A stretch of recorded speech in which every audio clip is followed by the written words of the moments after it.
hari utuntu nza nkomeza kugenzura mu itorero, muze mumbabarira, buri muntu wese agira ukuntu. Dufite ikibazo c'abantu banze guheba ubusa, noneho bagera mu nzu y'Imana igisirimba cakubita bakabura uko babigenza. Muzamubona ukuntu bahambira amayesharupe, timukaza muhambira amayesharupe.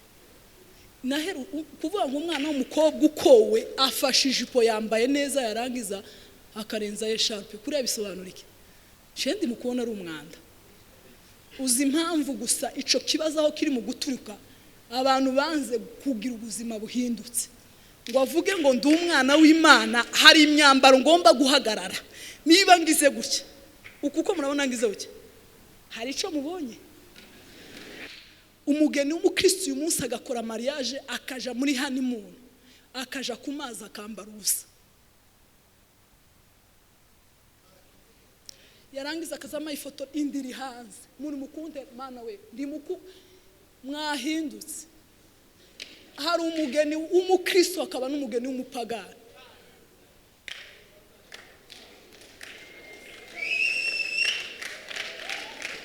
Kandi naratangaye, Bibiliya ivuga ngo umugore wubaha Imana ngo arangwa n'isoni.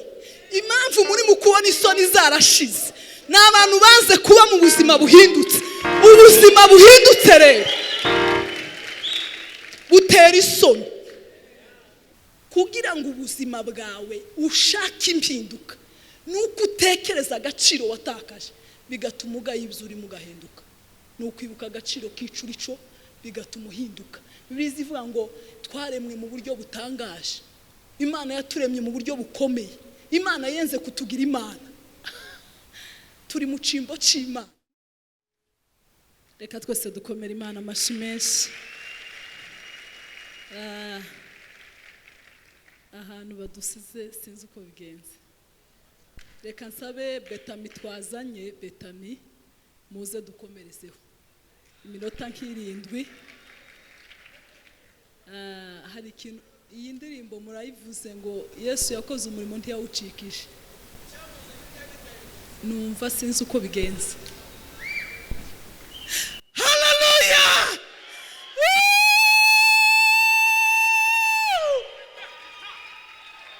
Hallelujah. Tuzamure data icubahiro.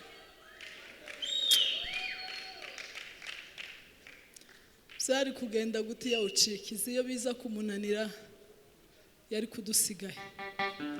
Ashimwe Yesu watugejeje aho atwunga n'Imana, turi abana b'Imana. Katuzamure Imana icubahiro. Hallelujah! Tuzamure Imana icubahiro.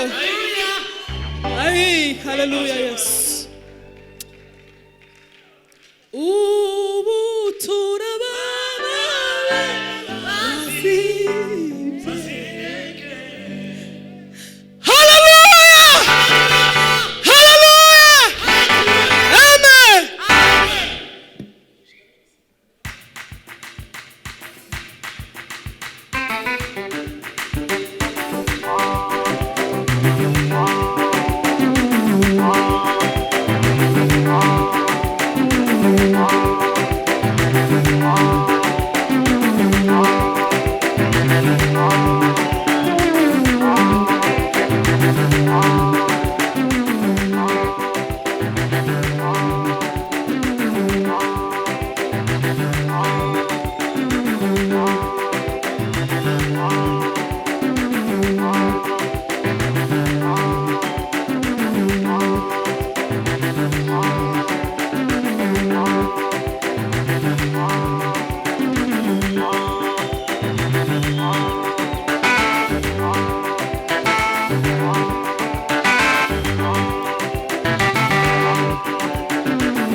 umugisha cyane.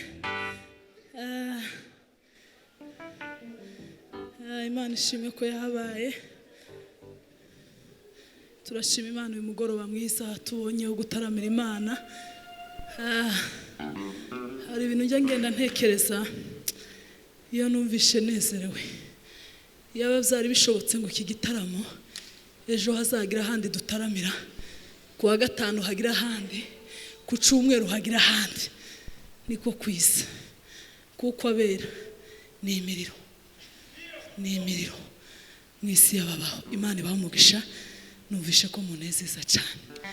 Ku wa gatanu mwazadutaramiye mwese itimu mukadutaramira, niko kwiza. Muzoze mudutaramire kuko mukoze ikintu cyiza. Turashimira itorero rya Espoir ryabashe kutugira icyizere kugira ngo badutumire. Ibintu byiza. Jya nkunda kubwira abantu kenshi iyo ngiye kubwiriza, ntabwo ari Espoir yonyine Imana iba yashatse kugira ikigezaho. Nawe ubwawe uri gutegura. Hari ibintu byinshi bijya bikwigisha, kuko ijambo ry'Imana ntawe ryarenze, nta nuriruta. Ijambo ry'Imana ni mwarimu w'umuntu wese. Imana ibaha umugisha kuko mwatugeneye ibihe byiza byo kongera kumva ijambo ry'Imana no kurisoma no kuritindamo. Imana ibaha umugisha. Ndashima Betami twazanye. Betami twe turakundana cyane cyane, ntitugira umukuru ntitugira umuto, pfa kuba gusa hari aho duteye. Twese bariya n'abayobozi bacu bakuru ni vice representa. Timwumva ko bikomeye, ariko dora ricaye kuko baratureze tugera aho tugera. Ni byiza rero iyo bakomeje batureberera bakareba uko bigenda, twumva ari umugisha ukomeye. Imana ibaha umugisha abayobozi bacu. Dushimira abana bacu baduherekeje ndetse n'itorero ryose. Imana y'Israel ibaha umugisha. Dushimiye Bishop na madamu we n'abapasiteri mukorana kuba mwaratwizeye mukaduha agatuti. Data wo mu ijuru abaha umugisha. Maze iminsi nakiriye bigizi twazanye n'umudamu uvuye muri Amerika. Turakwakiriye mama, zamura ukuboko tukwakire ntibamubonye, ariko turakwishimiye cyane. Maze iminsi adusura, byabaye ngombwa ko tuzana. Data wo mu ijuru aguha umugisha. Tugiye kuganira amagambo y'Imana.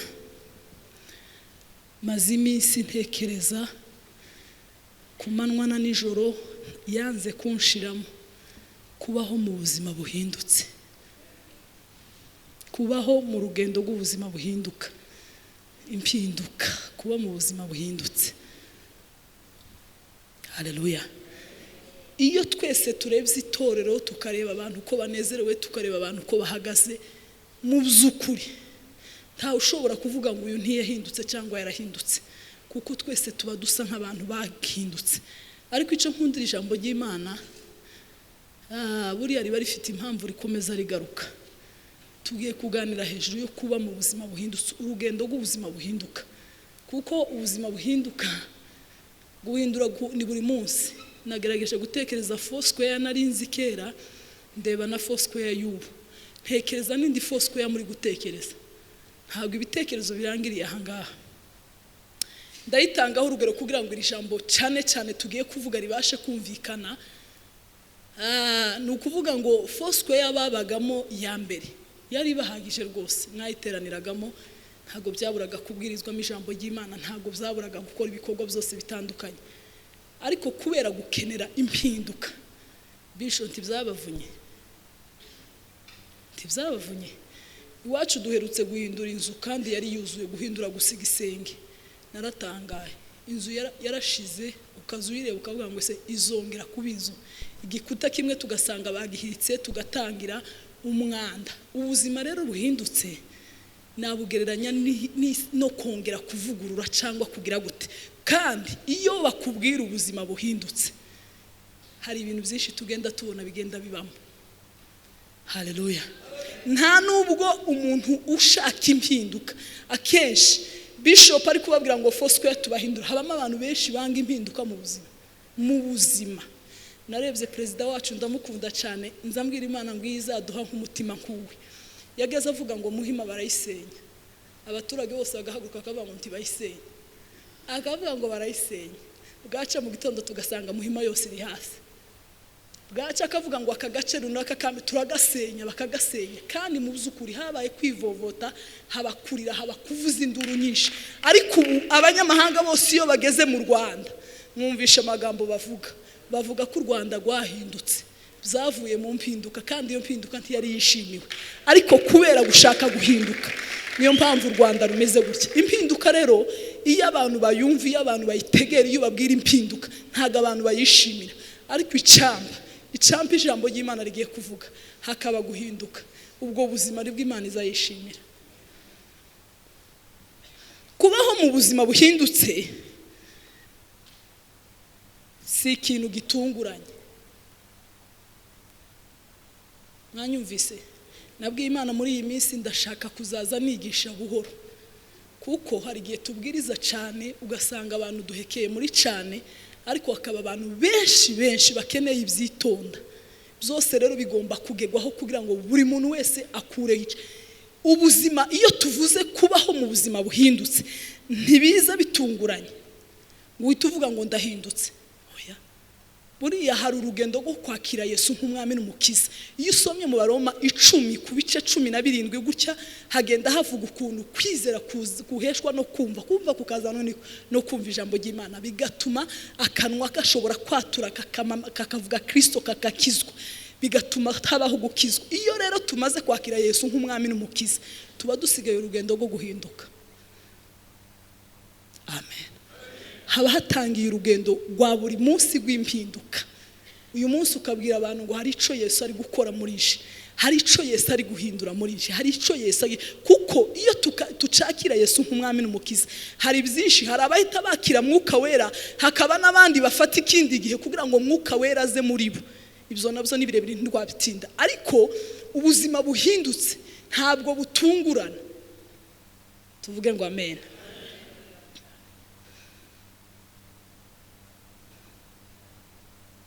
Ni urugendo rwa buri munsi. Kandi iyo tuvuze ubuzima buhindutse ntabwo ari ubuzima ubona umuntu ari kugira gutya ari gutera intambwe ngo uvuge ngo karahinduka. Ntago ariko ngo tuvuge ngo ubwo mpinduye demarche gutya ngo ndi guhinduka.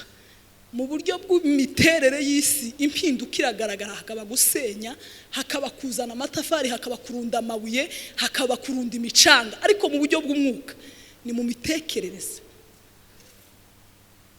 Amen. Habaho guhinduka mu mitekerereze.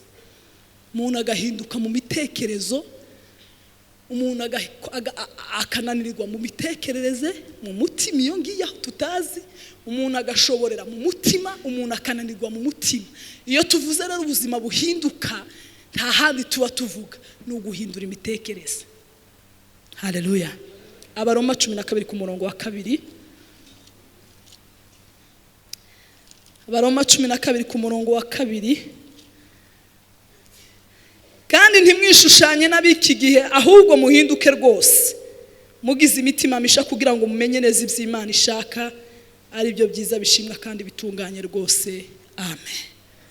Kandi ntimwishushanye n'abiki gihe mudahwanyije rwose.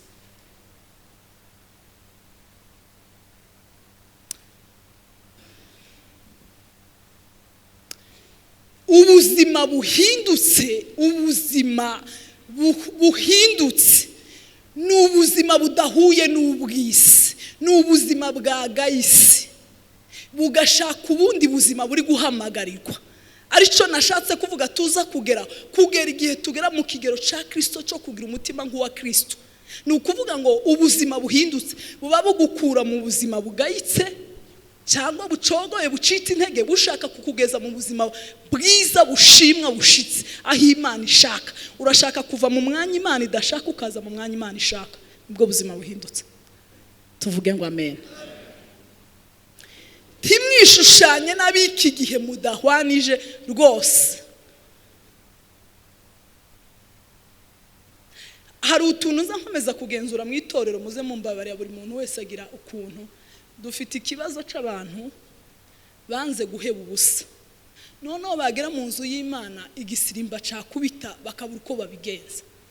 Muzamubona ukuntu bahambira amayesharupe. timukaza muhambira amayesharupe naheru kuvuga ngo umwana w'umukobwa ukowe afashe ijipo yambaye neza yarangiza akarenza yesharupe kuri abisobanura iki shendi mukubona ari umwanda munyihanganire uriya ni umwanda nta mwana w'umukobwa wo buhagaze kuri kamera iri kumufata afashe sharupe niba yambaye agashati k'icyatsi kibisi ashizeho sharupe y'amabara 12 ako ni akajagari uzi impamvu gusa ico kibazo aho kiri mu guturuka abantu banze kugira ubuzima buhindutse ngo avuge ngo ndi umwana w'Imana hari imyambaro ngomba guhagarara niba ngize gutya ukuko murabona ngize gutya hari ico mubonye niba ngize gutya uku ngize gute uku niba ngize gutya uku hari ico mubonye noneho bakanga guhinduka bagasigarana ku buzima bw'isoni nta mwana w'umukobwa ndabivuze nabanje nzabyara mu izina rya Yesu mureke amayesharupe muzine mwambaye mini kuko nizo mwahisemo mureke guhambira isharupe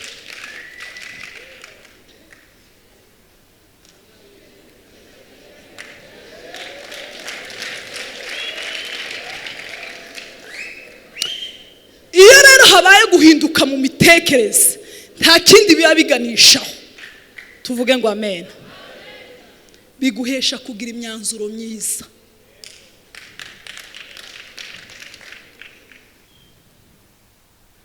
imitekerereze umuntu aratekereza erega hari ibyo abantu baretse kubw'inyungu za Kristo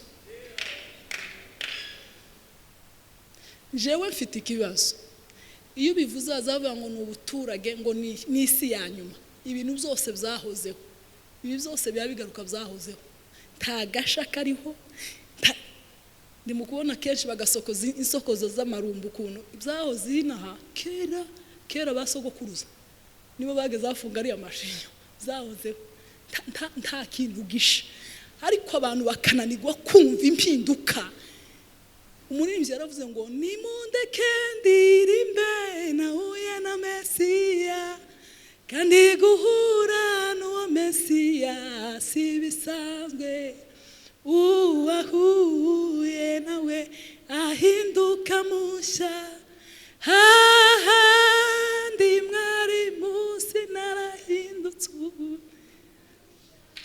umugeni w'umukristo uyu munsi agakora mariage akaja muri honeymoon akaja ku mazi akambara ubusa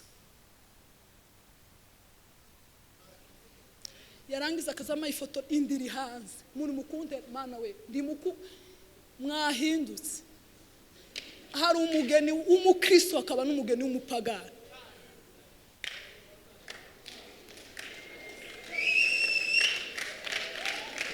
kandi naratangaye Bibiliya ivuga ngo umugore wubaha Imana ngo arangwa n'isoni impamvu muri mukubona isoni zarashize n'abantu baze kuba mu buzima buhindutse ubuzima buhindutse rero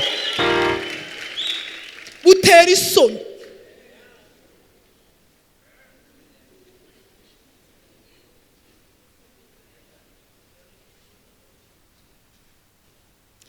jewe ntarahura na Yesu narinzi style kumuza mundeba gutya narinzi icyo bita style namaze mu Bugande hafi umwaka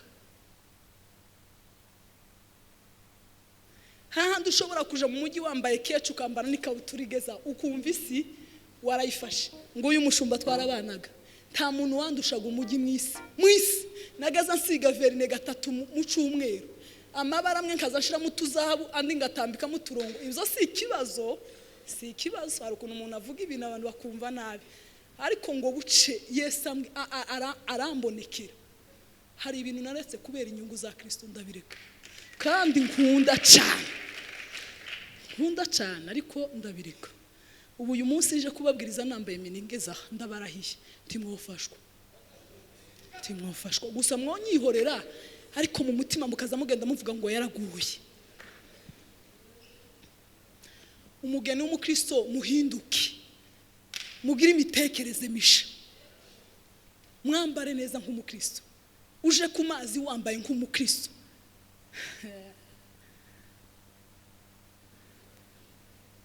Abahungu bagiye gukora ubukwe tugire gutya.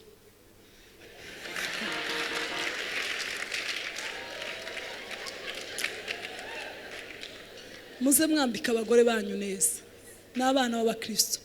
Nta mpamvu yo kwambara ubusa. Nimurangiza status nazo zateye wagira ngo ese ntazahishwa muri telefone basi ngo zibibanga ryanyu. Muze mubyibuka mu myaka kera. Status isobanura iki? Ni ikintu gifasha isi yose. Ukubusa bwofasha umuntu. Ubusa buza bufasha nyine bajya bambaye ubusa muri bo, bagagushaka bakabona uko uteye muri bo.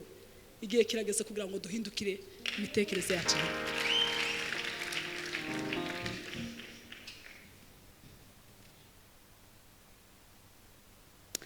Imbaraga zo guhinduka rero zivahe kugira ngo umuntu atekereze guhinduka bivahe. Guhinduka ni ukwibuka agaciro wagiraga. Haleluya.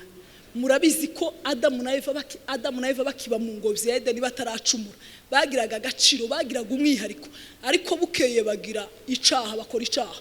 Naratanga Bibiri zivuga ngo bihisha Imana, bagira isoni ngo bihisha Imana. Imana igiye kubashaka nkuko ari shanzi bashaka, irababura bavuga ati muri, baravuga ngo twihishe, twambaye ubusa, twagize isoni, twihishe.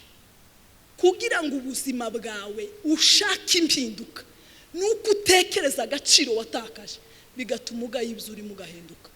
Nukwibuka agaciro k'icurico bigatuma uhinduka. Bibiri zivuga ngo twaremwe mu buryo butangaje, Imana yaturemye mu buryo bukomeye. Imana yenze kutugira Imana. Turi mu cimbo c'Imana. Nukuvuga ngo Imana ifashe mikoro kuri podium. Imana turi mu cimbo c'Imana. Ako gaciro rero, ako gaciro kuba Imana yaduhaye bwo kuba Imana mu isi, niko gatuma dushaka impinduka ku manywa na nijoro. Haleluya. Ako gaciro k'Imana yatugize, aka gaciro k'Imana yatwohereje.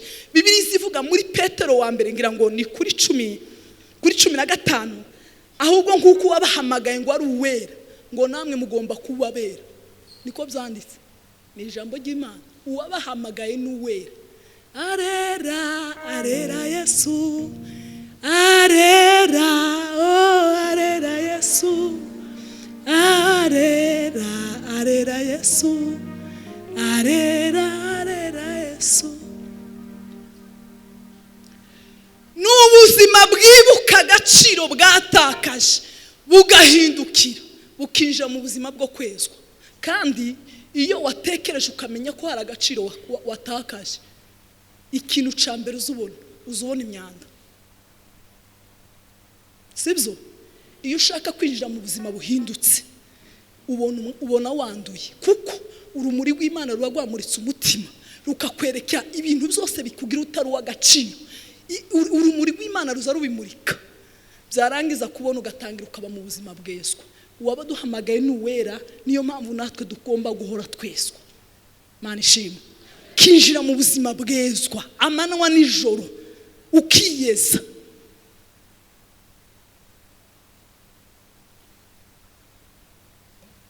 Kindi kintu natekereje cyo kuba mu buzima buhindutse,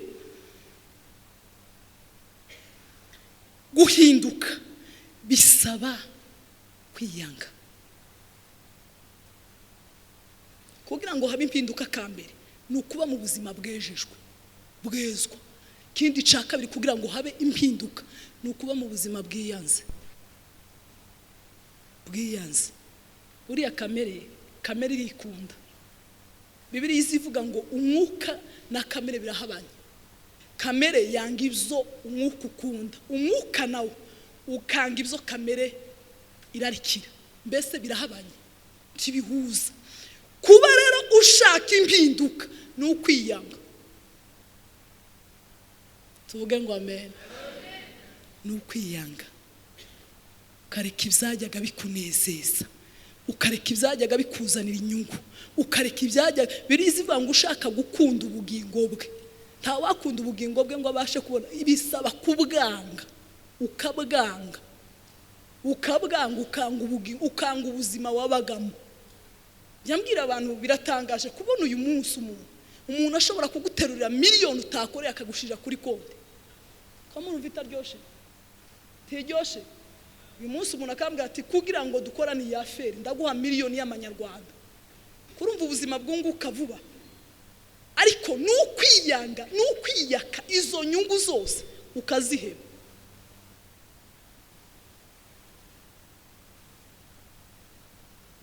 Amen. Nukwiyanga ibyakunezezaga muri byo yaravuze ngo singikora ibyajyaga binezeza. Hari byinshi binezeza kamere ikunda kwangana, kamere ikunda ibice, kamere ikunda inzangano, kamere ikundana byinshi imbuto za imirimo ya kamere murayizi mwese abagalatiya usomye kuri 5:19 habavuga imirimo ya kamere.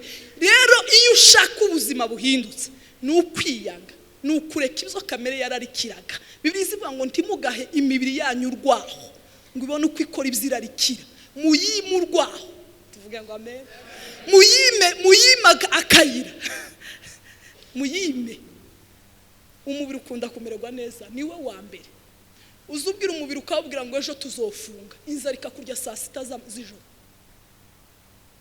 Nukuri hari abantu benshi baba mu kazi baza bakora amanywa nijoro, akesha akibuka no kurya bwije. Ariko iyo wavuze nijoro ukavuga ngo ejo nzokora amasengesho, umubiri uza wamusinyara ko ejo ari amasengesho, saa 6 inzara ikakurya. Saa 6 bamwe bakazavuga ngo reka twigurize ngo basi tunywa kacayi, kuko umubiri ukunda kumererwa neza. Ariko kugira ngo winjire mu buzima buhindutse nuko ugomba kwiyanga. Buriya kugira ngo utange uba wiyanze. Kugira ngo mfate umwenda nakundaga muhereze undi muntu, kandi haraho Yesu yanyeretse ko turi babi. Azavuga ngo se ko muri babi mukaba muzi guha abana banyu ibyiza. Nza ntangara iyo babasabye ifi mukabaha ifi ntimubaha inzoka, babasaba umugati ntimubaha mukaba. Nza ntangara ko muri babi. Ariko biza bintangaza iyo umwana gusabye ikintu runaka ukakimu. Imana izi ko turi babi. Rero Imana ibonye jewe niyatse ikintu nakundaga nkagitanga, uba wiyanze. Amen. Ikindi mpinduka isaba nukubaho mu buzima bwisubiramo. Natekereje wa mwana w'ikirara, reka mumfashe gusoma, musomye mwiza namfashe gusoma.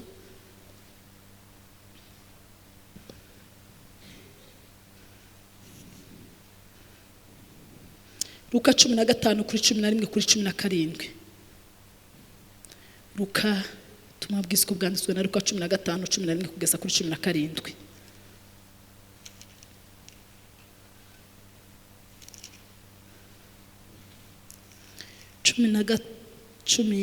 Luka 15:11. Niba hari umusomyi mwiza mwafasha. Reka dusome. Yego. 15:11. Yego. Aravuga ngo kandi arababwira ati hariho umuntu wari ufite abahungu babiri. Umuherereza abwira se ati data umugabane w'ibintu nkwiriye. Nuko agabanya amatungo ye. Iminsi mike ishize umuhererezi ateranya ibintu bye byose, aragenda ajya mu gihugu cya kure, yayisha ibintu bye ubugoryi bwe. Abimaze byose inzara nyinshi itera muri icyo gihugu, atangira gukena. Aragenda ahakwa ku muntu wo muri icyo gihugu, amwohereza mu gikingi cye kuragira ingurube. Yifuza guhazwa n'ibyo izi ngurube zaryaga, ariko ntihagira ubimuha. Nuko yisubiyemo aribwira ati abagaragu ba data ni benshi, kandi bahazwa n'imitsima bakayisigaza, naho nge inzara insinza hano. Imana iguhe umugisha. Nuko yisubiyemo. Amen. Impinduka izanwa no kwisubiramo. Turi mu kwezi kwa 10, utekereze. Bano baririmvye indirimbo ivuga ngo tuba tugejeje amage, ntaco twatanze, ntaco twakoze, nta nico twatanze cyatuma tugera aya mezi yose kuva mu kwezi kwa mbere kugeza mu kwezi kwa 10. Wisubiremo. haleluya. Wisubiremo, utekereze aho ibintu bitameze neza, wisubiremo. Uyu mwana yatse umugabane se, Bibiri ivuga ngo aragenda aja mu gihugu cya kure, ngo agezeyo amafaranga n'imigabane bamuhaye byose ngo arabzaya abirekurira umubiri cishaka. Umubiri washaka uyu munsi kuryama muri geto n'indaya akabikora, washaka ibi akabikora, washaka ngo bukengo amafaranga arashira, ngo atangira kwifuza kurya kubzingurube zijya. Hari agaciro tuza twiyaka nabivuze, ugasanga ibyurimo n'umwanda.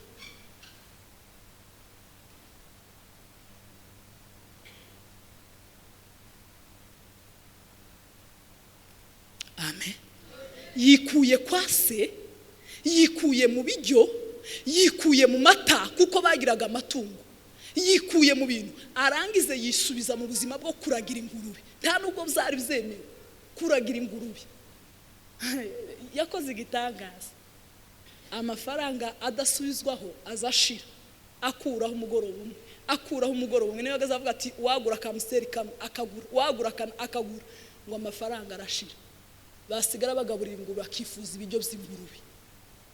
Ngo ageze aho ngaho none nabyo ntabibone. Ibaze kwifuza ibiryo by'ingurube nabyo ntubibone. Ngo arangize aribwa n'inzara, ngo arangije ngo yisubiramo. Haravuga atari kubundi ndaribwa n'inzara kubera iki? Kwa data hari abagaragu benshi baza barya bagasigaza. Iyi nzara kubera iki nsinza?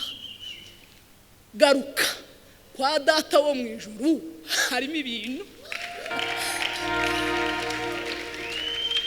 Kurajahe kucura ucika mu gipangu, kurajahe garuka kwa data, harimo ibintu. Kubera kuje mu mwanda, garuka kwa data, harimo ibintu. Bibiri izivuga ngo nta mahoro y'umunyabyaha. Ibaze kwikura mu mahoro, ibaze kwikura mu mudendezo, ukaja mu gipangu cuzuye ububohe, ukabohwa n'umugozi wa Satani. Kandi ikintu izikoresha Satani, izigukoresha iby'agasuzuguro gusa. Ibaze umuntu wari umwana urya neza, unywa neza, akifuza iby'ingurube zijya, ariko ngo yisubiyeho. Champu y'umugoroba, abari kure n'abari hafi, aya mezi 10 arahagije, sinzi uwo turi kuvugana nawe. Kiranuka mu Kristo we, wibuka aho wavuye ukagwa, Imana iteguye kukwakira. Nishobora kwirengagiza umutima uciye bugufi, n'amayazimiye. Garuka, isubiremo. Impinduka izanwa no kwisubiramo. Impinduka izanwa no kwisubiramo. Nababwiye ngo ibintu by'ubugingo biteye ubwoba, timwomenya jewe pastor ko nasubiye inyuma, kuko twese niba kubita igisirimba nukuryama tukavindarara hariye. Mwobimenya se? Ukumvugisha induru nkazana amandira nkazama, mwomenya se uko bimeze? Ariko isubiremo.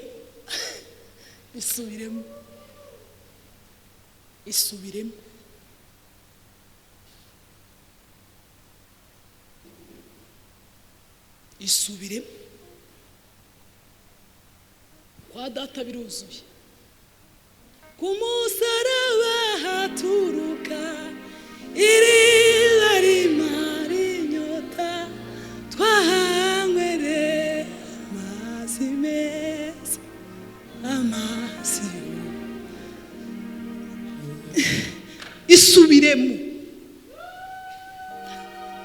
Isubiremo. Kwa data hari ibijyo, kwa data haba byose. Ntacyo twaburaniye Yesu mu maboko ye, ntacyo. Niki yemewe niki? Ntacyo naburiye mu maboko yawe, niyo mpamvu ngutambira nivuye. Ayiwe ntacyo. Abantu ko barajaye,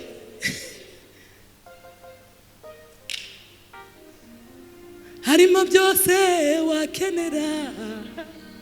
N'abana se, n'abagore beza, n'amafaranga, n'amahoro, n'urukundo, n'imbabazi, n'ibyishimo, n'ukugira neza. Yesu ni package yuzuye, iruzuye.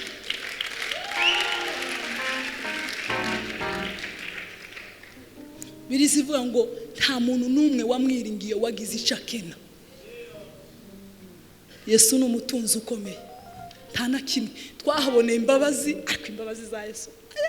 Noneho ku cyumweru natekereje kari akantu kavuga cyageye Yoshafati, Imana yababwiraga ngo muhumure urugamba surwanyu, njewe nzigwanira, muhagarare gusa muceceke. Bibiliya ivuga ngo bakisha ku rugamba, ngo batangira kurimba, ngo bakavuga ngo murimbe, ngo muhimba kuko imbabazi zawe zihoraho iteka ryose. Ngo muvuge yuko imbabazi zimara abantu. Araumiwe sinzivugaho none ndi mukuzitekereza nkavuza induru. Singisenga sigaye mbwira Imana ngo Mana imbabazi zawe zijane n'abana, imbabazi zawe zijane n'umugabo, imbabazi. Kurima gusanga muvuge yuko imbabazi zawe zihoraho, ngo abanzi bakama bicana. Uko ibyo ni ibiki? Abantu kukibaza bavuga nabi, kuki muza mutongana mu ngo? Isubiremo. Kwatura gusa imbabazi z'Imana biza binesha icyaha. Utabwiye umuntu ngo Mana ngo umuce amaguru, ngo umutemagure, ngo umurangize. Gusenga muri kamere yanze guhinduka.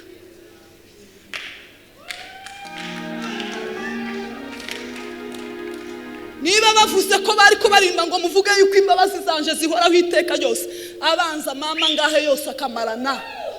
Uzu usenga nabi kubera iki? Isubiremo. Senga neza. Senga neza. Vuga neza. Kuvuga neza gusa ni intwari itsinda. Azabavunagura, azabajomba, uko ibyo ni iki?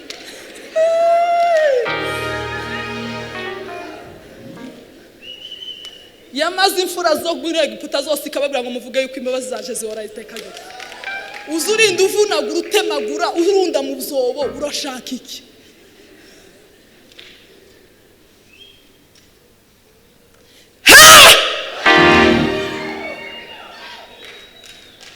Dukeneye impinduka. Itorero rikeneye impinduka. Hari amagambo amwe atagomba kubwirizwa kuri podium, hari indirimbo zimwe zitagomba kuririmbwa. Dukeneye impinduka kuko imbabazi z'Imana zihora iteka ryose. Kuvuga gutyo gusa abanzi bafoswe bakama bananirwa. Imbabazi zawe ziho, ariko yeve uko murumva gute? Turebe ukuntu ubu bivuze imbabazi z'Imana zamasigira gusa. Ariko nizisi imbabazi we ayi zihora iteka ryose we. Ndashaka ko abantu bisubiramo bakamenya, abantu bagahinduka, imitekerereze nihinduke.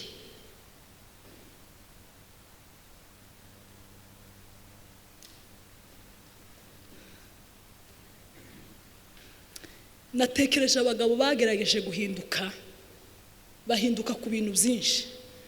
Ndeba umusaruro bagiye bacamo. Bibiliya zitubwira Abraham igihe Imana imubwira ngo va mu gihugu cy'iwabo. Tihari hameze neza. Uzi gusiga umuryango. Ibaza uyu munsi bambwiye ngo mva abi wacu baba ngende. Ako ho bakubaza. Ako ho bagushidikanya. Ako ho gutumira abayumbe ngo batubarize. Abraham iwe yari umwihariko n'Imana. Imana agize imbwa ngo vaho gusa gatabyumva. Mu mitekerereza akavuga ngo Imana iravuze ngo mpave. Imana ikavuga ngo tanga Isaka. Iwe yagese itabyumva, atagiye kuzana abantu ngo nimutange ibimenyetso. Erega bijya byose nibyo tuzatwikora. Ishimana izi kubwira uzucumva. Uku n'ubu mpamvuga hari ibyo yayikwereka. Ndahanuye ngo mvuge ngo wowe ngo lerazaraga ngo warageze aha ngo ngoge. Hoya uko kiravuga. Bibiliya ivuga kubera guhindura gusa imitekerereza akava mu bitekerezo bya kamere byo gutekereza ngo se Imana ivuze kivuga iki, ushira mu bwa bwenge bwawe biza bituma utsindwa. Ariko kubera ko yakoze icyo Imana yamubwiye gukora, arahindukira yikuraho umwana w'ikinege. Aravuga ngo kubera ko Imana bizi, kuko yari atunze imitekerereze yahindutse, yari yarahindutse, ngo aragenda aravuga ati ndamutamba. Bibiliya ivuga ngo urahamazamuye guki, Imana yamubwira ngo nabibonye wigira ico utwara umwana. Ico kintu camuviriyemo kuba sekuruza w'abizera bose. Nta nundi uzoza ngo avuge ngo yatotse yabaye sekuruza. Oya twese tuzohakana. tuzovuga ko Bibiliya yavuze Aburahamu. Kubera iki? Byavuye mu mitekerereze yahindutse. Undi muntu natekereje ni Mose. Mose yari yarahindutse. Bibiliya ivuga ngo yanze kwitwa umwana w'umukobwa wa Farawo. Ako Mose nawe ni igihugu. Ntekereza ibiryo bya saa sita byo kwa perezida, mbitekereza muri je gusa.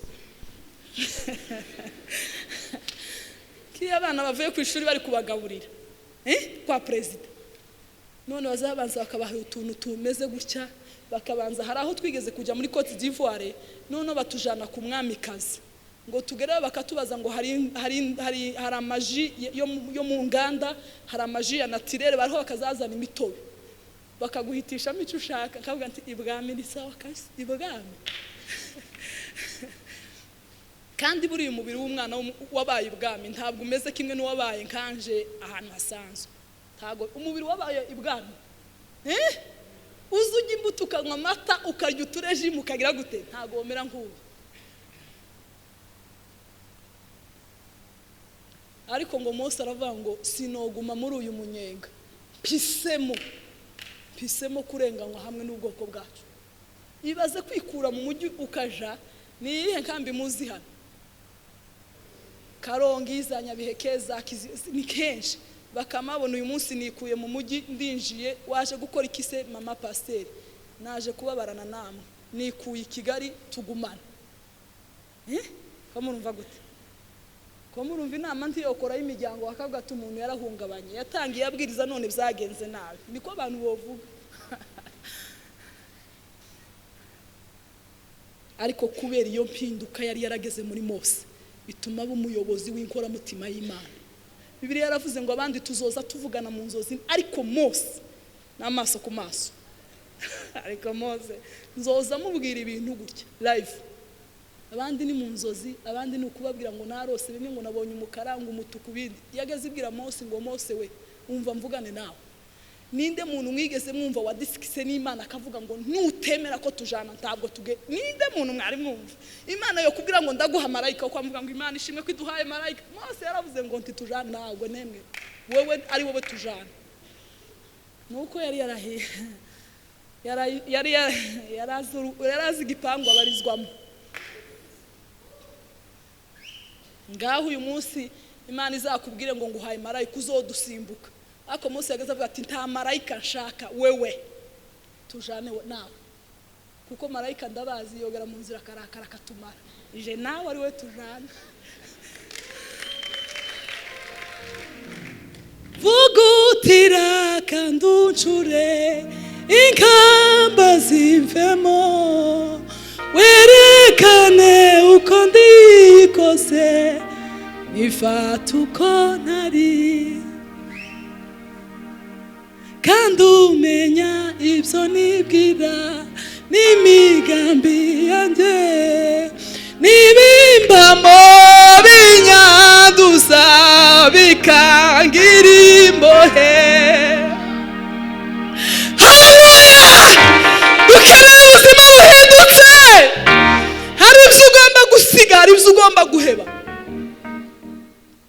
Heba ibwami, heba bijya byose bigutera kugubwa neza muri kamere. Heba winjire mu buzima bwo kurenganirwa ubukristo. Petero wa mbere 3, reka nihute kugira ngo iminota itanshirana.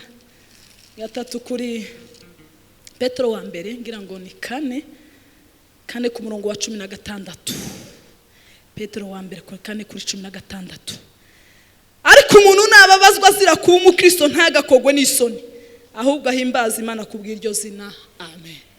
Umuntu nababazwa azira kuba umukristo, umukristo ni bwiza, ntagakogwe n'isoni.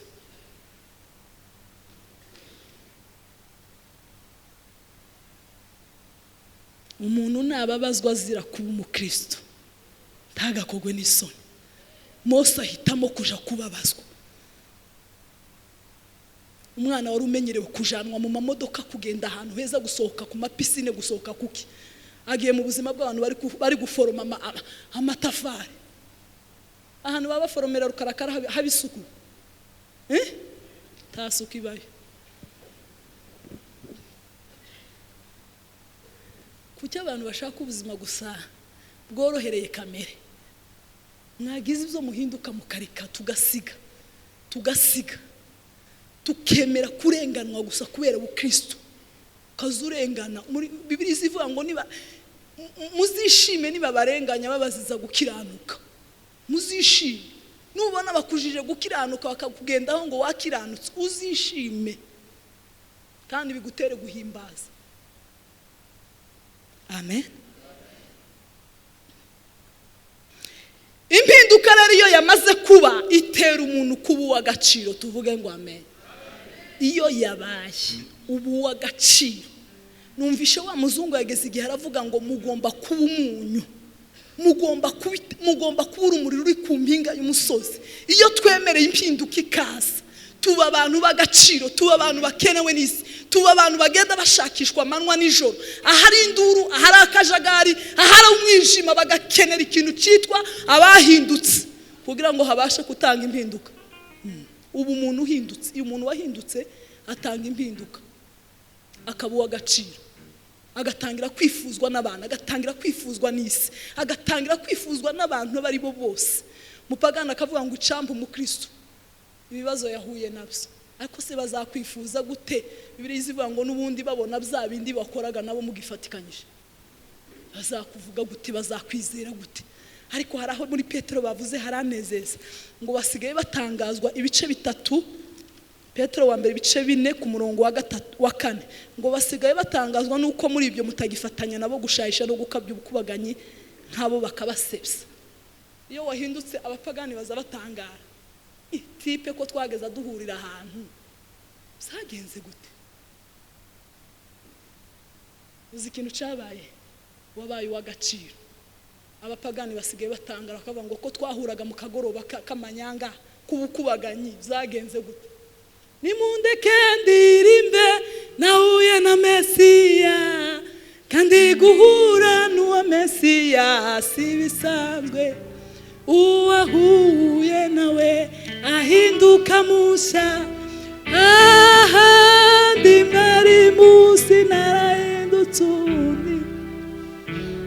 Basigaye batanga bakakunyuraho, uzi ukuntu wari uteye bagatanga, ariko muzamubona uriya mukobwa zagenze gute? Habaye impinduka. Haleluya. Ibisigaye muhuza imitima. Haleluya. Kubera ko mwahindutse mukagira umutima nk'uwa Yesu, muhuza imitima. Mwicishe bugufi.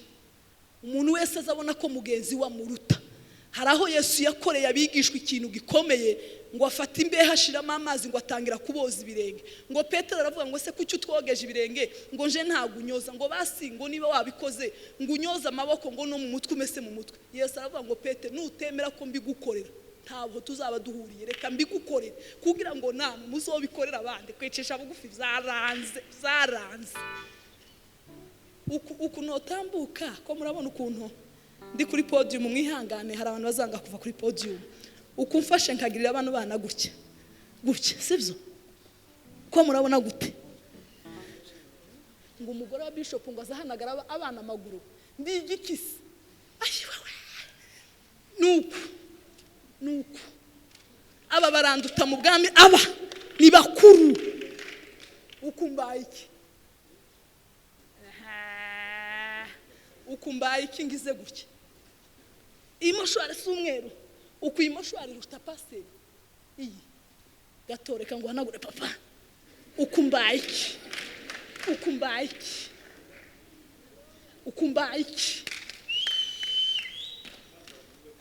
Ndakomeza kuba muka bishop birabinkuraho. Ukumbaye iki? Ukumpanaguye gutya nka ukumbaye iki? Ababishop ariko amabikomeza ngo ntibagisuhuza abantu ngo ibo barakomeye. Ukumbaye iki? Uku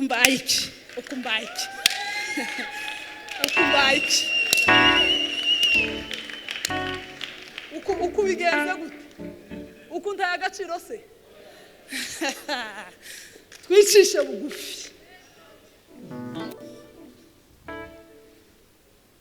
Muranduta. Uzi impamvu munduta?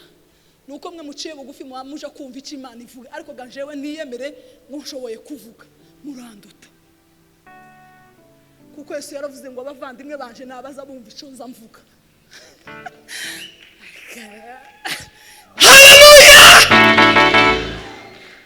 Abakozi baraturuta kuko ko baradutekera turataha twese turye. Baraturuta kandi impamvu bakuruta baza babanza bakisavinga inyama za mbere zitagira amagufwa.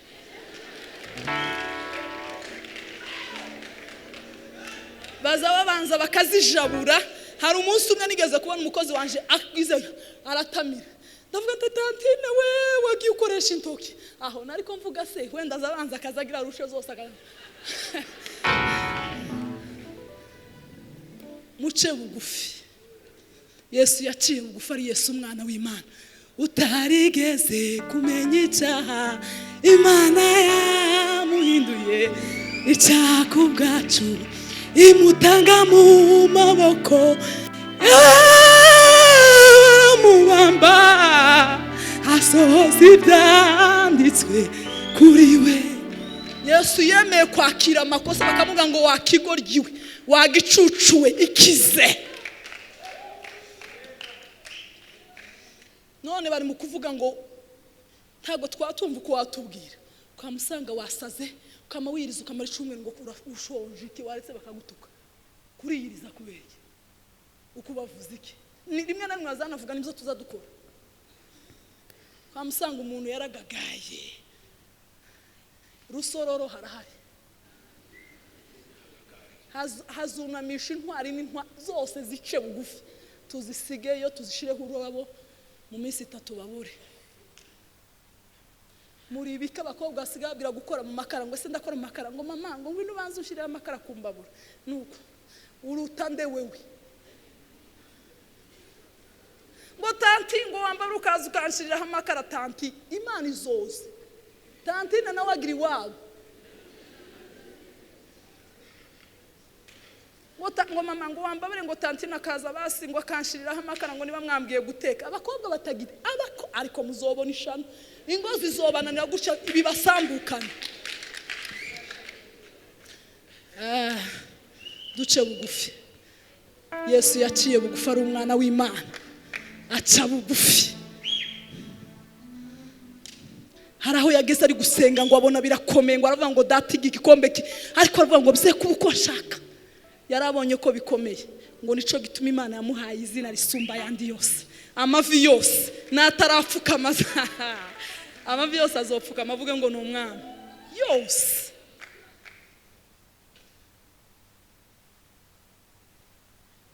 Ngo ba bishop ngo tuza dusuhuzanya, twagize uturembo tw'amakwe. Ayohe none kutegera intama uzomenya guti yagwaye, uzomenya guti yashonje. Uzuva mu materano kwa muca ahantu mugakwe gusuka musohoka. Intama uzuyegera bibwira ngo umeze ute wantamawe. Bibizi ivuga ngo zizijwi ryazo. Kandi nazo zira uzomwumva gute mutaza muhura. Rendez-vous. Uwo ni umwungere. Nzovuga ntahe. Nzoja n'ubundi mwigira.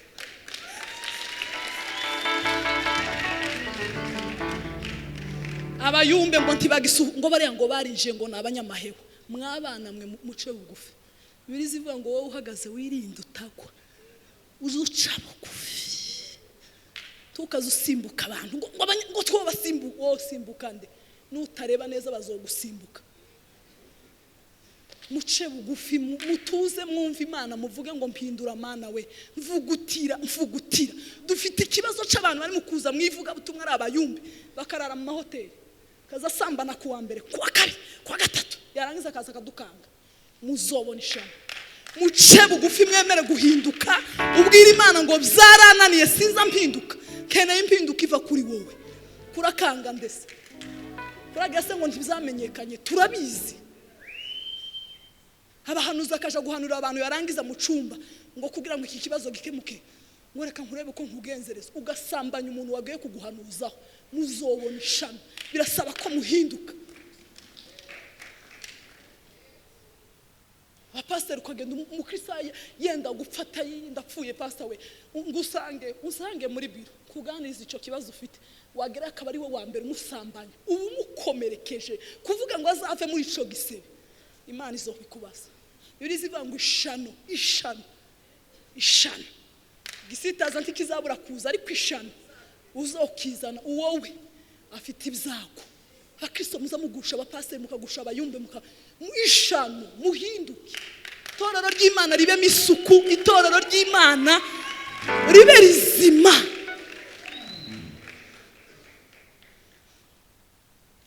amen habe impinduka duce munsi y'ibirenge by'Imana ubwira Imana ngo Mana we ganira n'umutima wanje Yesu we uku n'ukwezi kwa 10 ingo zasambaguritse abagabo bananiwe kwifata abagore bananiwe kwifata uzobona guta amahoro gute Bibiliya ivuga ngo ikintu kiza gisenya urugo n'ubusambanyi nico Bibiliya yemera ibindi byo kwihanganira imitungo yayangije nta kibazo ibindi byo gutongana nta kibazo ariko Bibiliya ivuga ngo niba yasambanye umuhu rwandiko none uzogira urugo gute uri umusambanyi wananiranye ako nanga ubusambanyi nanga mwisi muzamumva ko nzamvuga inyigisho zose nkagaruka ku busambanyi kuko nicaha gikora uzi gufata umubiri ukava amaraso akabamwe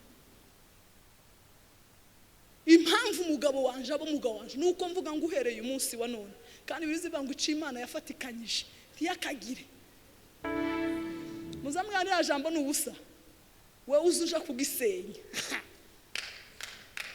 hinduka Fosco yamwebwe nta kibazo ko ndabwira bari kuri kamera nabandi nibo mpambwira duhinduke Fosco muri abayumbe mwese ntaribi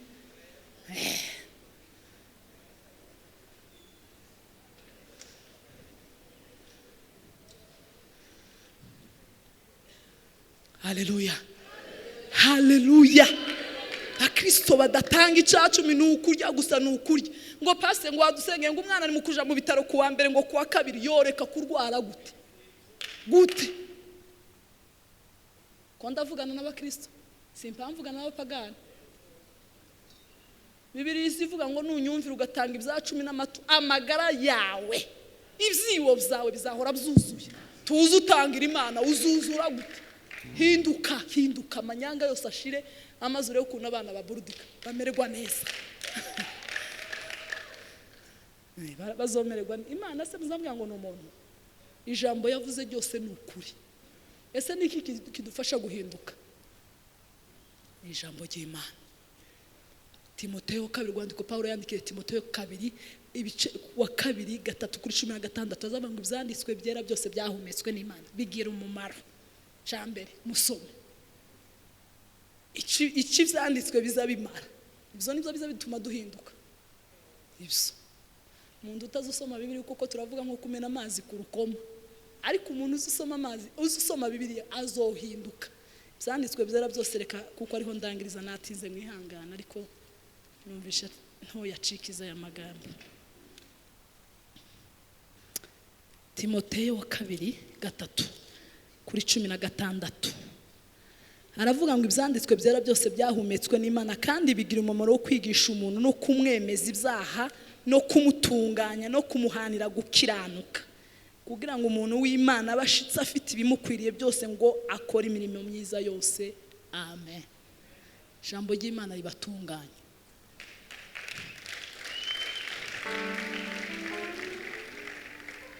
niryo ryo kwemeza umuntu aho abagabo batari jambo ry'Imana niryo riza rikwemeza impinduka izanwa n'ijambo ry'Imana musome ijambo ry'Imana abana bacu abavyeyi mureke dusome ijambo ry'Imana hari ibintu nzasoma hari nigeze gusoma igihe kimwe ngo umushumba agomba kudatwaza intama igitugu ndavuga ko hari igihe wotegeka abantu kabatega ibintu batumva ariko kubera